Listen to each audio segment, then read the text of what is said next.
Jacob only finished half of his fruit roll-up before throwing it out the window. We were driving in his mum's, or should I say our mum's, brand new SUV.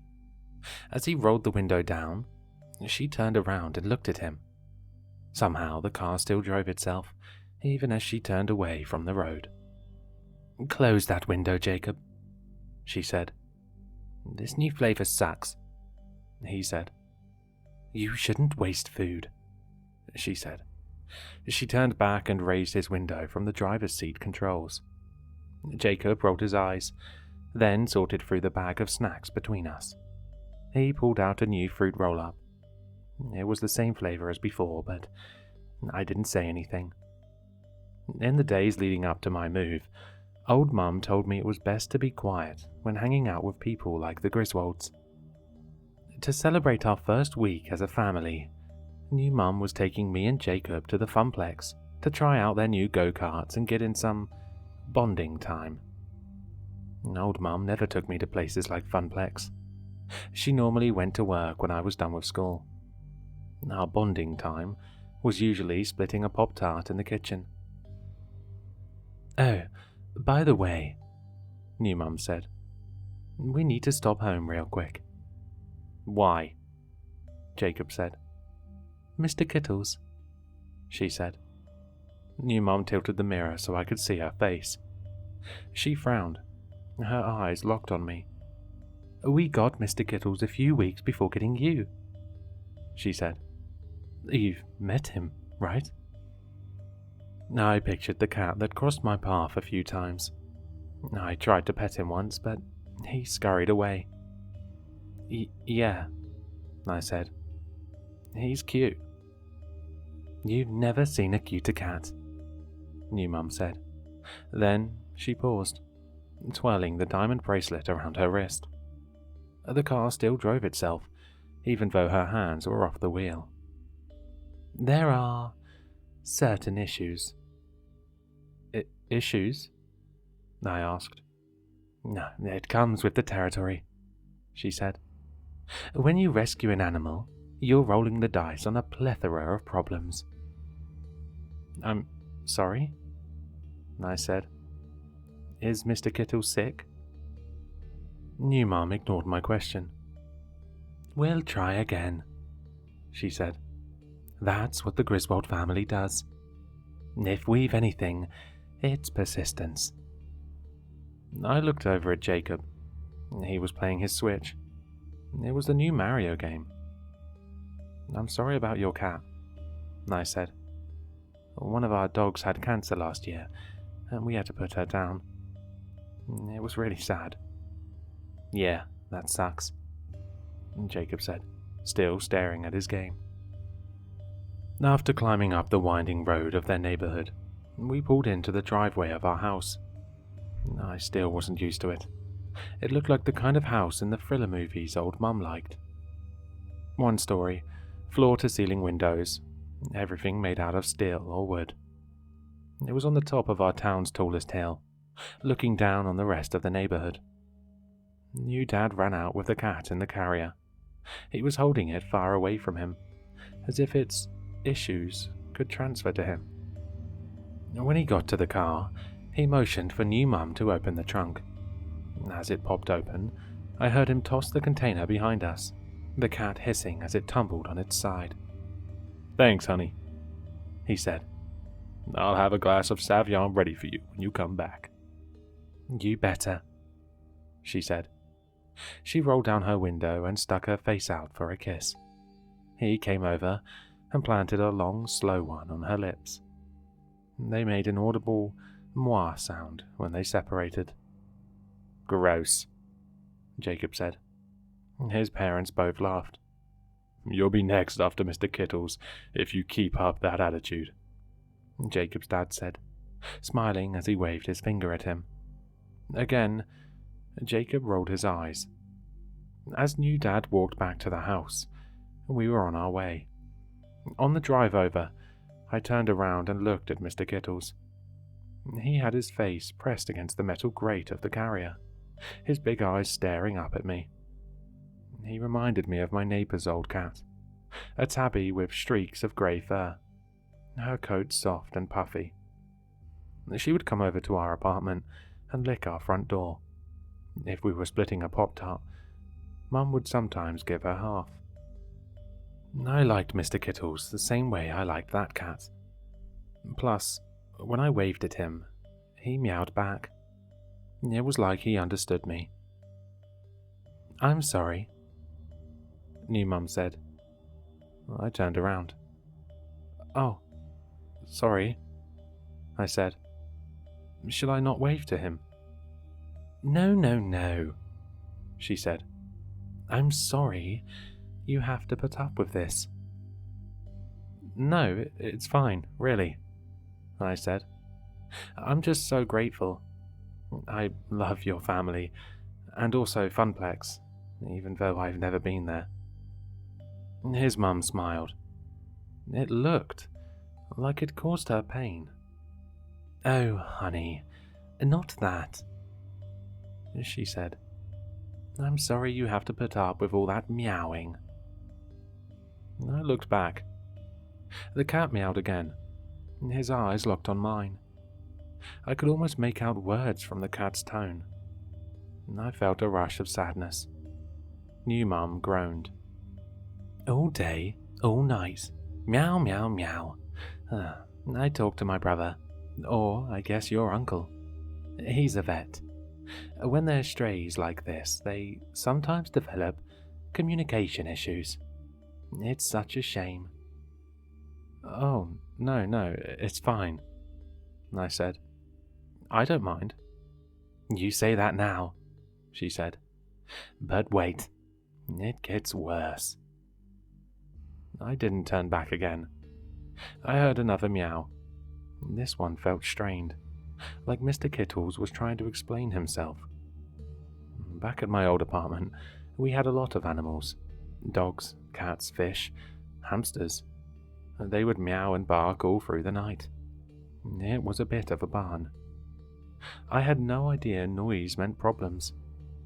I felt silly, stupid. Of course, old Mum didn't know the ins and outs of pet care. She collected strays like it was her job. It didn't matter if the neighbour needed someone to take care of their dog, or if the school she cleaned had a class fish no one wanted. If an animal needed a home, Mum offered ours. But we didn't have the time to do the kind of research the Griswold family did. Plus, we didn't have any family members who were vets. I leaned forward and put my chin on the passenger seat, looking up at her. New Mum looked over, horrified. Again, "I'm sorry about Mr. Kittles," I said. "That's really your chin," she said. "What?" "It's on the leather," she said. "Do you know how much oil is on your face?" Oh, sorry." I sat back. I tried to make myself smaller than before, scrunching my shoulders in. "You don't know any better," she said. "It's okay. Really. Anyway, I don't want to bore you with this conversation. Why don't you just help Jacob kill Mario?" The animal hospital was in the nice part of town, nestled between a boutique coffee shop and a clothing boutique. The building was clean looking, the paint perfectly white. Outside, the name Second Chance Pets was carved in a plank of wood, the letters outlined in twinkly lights. It was the kind of place old Mum would wipe her shoes off before going into. As Mrs. Griswold grabbed the cat carrier, I felt the 2 Gatorades I had at lunch chart their escape. I looked back at her. "Do they have a bathroom in there?" I asked. "They have litter boxes," she said. "Oh, okay," I said, fastening my seatbelt again. "I'm joking," she said. "Yes, there is a lavatory." Jacob looked at me and laughed. He still had fruit roll-up in between his teeth. It was bright red. Inside, The receptionist smiled and waved when we walked in. She wasn't much older than old Mum, probably in her late 20s. She was pretty in the way actresses on TV were, her freckles perfectly spaced, her hair brown and curly. "Mrs. Griswold," she said. "What a pleasant surprise." "I wish so," she said. "But we have some bad news." The front room gave no indication of animals or a bathroom.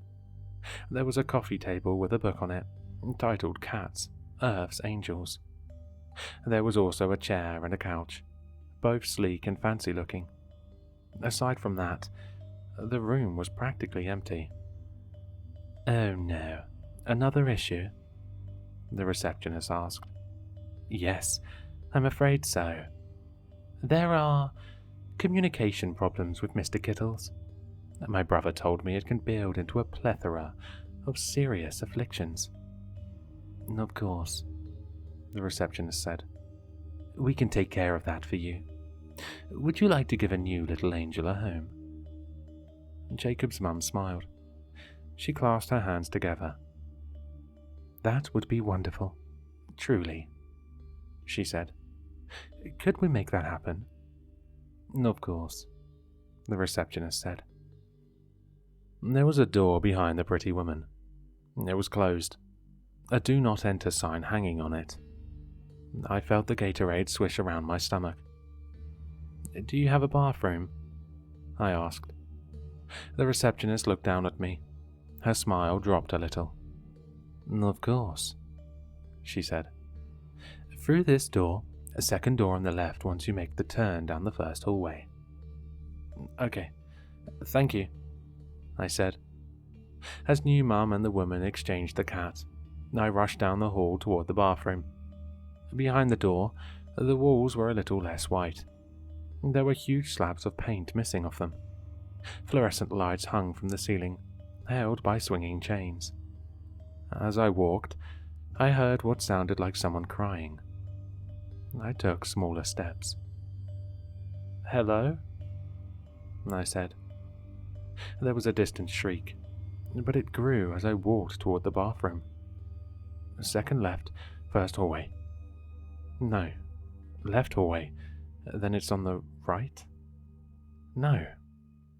It was the second door on the left past the first hallway. Yeah, right. But it was hard to think.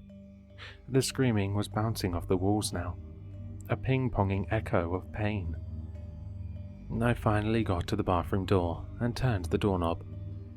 As I did, the sound erupted. The screaming hit me full force. The bathroom was full of bright, sickening light. I stepped in, head turning side to side, searching for the toilet. But I couldn't find it. All I saw were cages. There must have been hundreds of them. They were stacked to the ceiling, lining the walls. Inside each cage was a dozen or so cats, their faces smushed up against the metal grates, their mouths open. Each one was screaming. The only thing worse than the sound was the smell. It was like a 4-H fair squashed into my nostril. The hot, wet scent of fur, of sweat, of shit. I turned around. The receptionist was standing behind me. Mr. Kittles was in her arms. She was cradling him like a baby. He was screaming too. "Wrong door," she said. I took a step back. I'm sorry." "You're not supposed to be here," she said. I know, I said. "I'm sorry." I walked into a metal table in the center of the room. I looked back. There were streaks of blood on it. They smeared across the table, leading right toward a bucket on the ground. I peered over. There were blankets inside, all of them a different color. Some white, some black, some orange. "Adoption is a delicate process," she said. "We wouldn't want your mum misunderstanding our methods." I'll leave, I said. I'm really sorry. I looked back at the blankets. They were small, probably no bigger than... I felt sick. There's only so many homes, she said. The more I looked at the bucket, the more I wish I never saw what was inside. Each of the dead cat's eyes looked up at me through the bucket. There must have been a dozen of them in there, and Mr. Kittles' meows turned violent, like a boiling kettle. His words were painfully clear to me. I turned to look at the receptionist. I pressed my hands together, pleading. I know a woman who would take care of Mr. Kittles, I said. She takes in all sorts of strays. The receptionist laughed, Mr. Kittles squirming in her grip. The same woman who left you alone for 3 days without checking on you? She asked. I clenched my jaw. My cheeks blushed. What? The woman took another step toward me. The Griswolds are a very important contributor to second chance pets, she said. They keep us up to date on their domestic situation. You know about my mum? I asked. The receptionist pet Mr. Kittles. He turned back to bite her, but she squeezed his neck before he could. He exhaled a breathless cry. I leaned back on the table, my hand landing on some of the blood. It was still warm. Like I said, the Griswolds are very important to us, she said. Did you see the new waiting room? Style is not cheap. My mum had to pick up extra shifts, I said. Our rent went up. She just wanted the best. I'd recommend going to the bathroom now, she said. She squeezed harder on the back of Mr. Kittles' neck. He wasn't crying anymore. He still had some life left in his eyes. He used it all to stare at me. Please, I said. He's so little. He's scared. Sometimes there's just too much of something. Not every little angel is going to get a home. And with that, she nudged me aside and dropped Mr. Kittles on the table. As she held him down with one hand, she pulled a needle out of her pocket. She pressed the point into Mr. Kittles' neck. He let out a thick moan, his voice heavy as mud. It reminded me of my mum's voice when the police led me down the hallway away from her. Now, the receptionist said. I turned around and pushed through the doors. I didn't need to pee anymore. It felt like all the liquid had evaporated out of my body. Instead, I ran through the hall and emerged back in the waiting room. A new mum was waiting outside, her arms crossed over her chest. She looked angry. As I ran outside, she looked me up and down. About time, she said. We might need to work on your bathroom breaks. That can become a real issue. Yes, Mum, I said. The rest of the day moved slowly, each new door opening to new bursts of light, new screams. The go-karts were fast, gasoline coating my throat as I let Jacob win every race. For dinner, new Dad cooked steaks on the grill. Mine bled into my potato salad, but I kept my mouth shut. After dinner, Jacob and I played Mario on the TV. Again, I let him win every game. If I ever got too close to winning, he would start to cry. I didn't want to create any more issues. When it was bedtime, I stayed up and stared at the ceiling. As time passed, I listened to the click of the wall clock, each second passing slower than the one before. I wanted to sleep, but couldn't. Every time I closed my eyes, I saw the cats in the bucket. I thought about the sounds of their voices. I thought about the issues they couldn't overcome. I thought about how many homes they entered before they left their final one.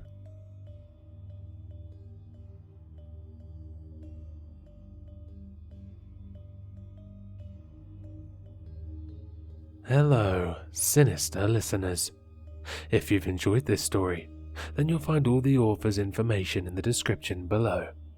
For more content, be sure to like, comment, and subscribe to succumb to the sinister.